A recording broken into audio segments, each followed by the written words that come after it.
ఇస్తుంది.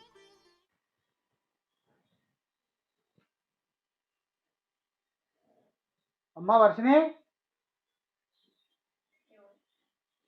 నాన్న, ఇదే నాన్న రావడం.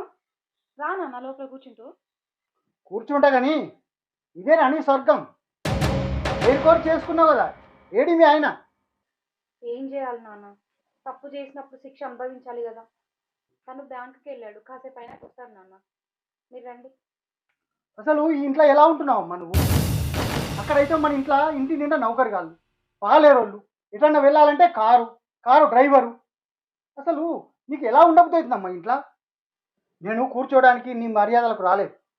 జరిగిందేదో జరిగిపోయింది. ఇప్పటికైనా నువ్వు ఆలోచించుకో. నువ్వు రావాలనుకుంటే మన ఇంటి తలుపులు ఎప్పుడు తెరిసే ఉంటాయి. నువ్వే ఆలోచించుకో.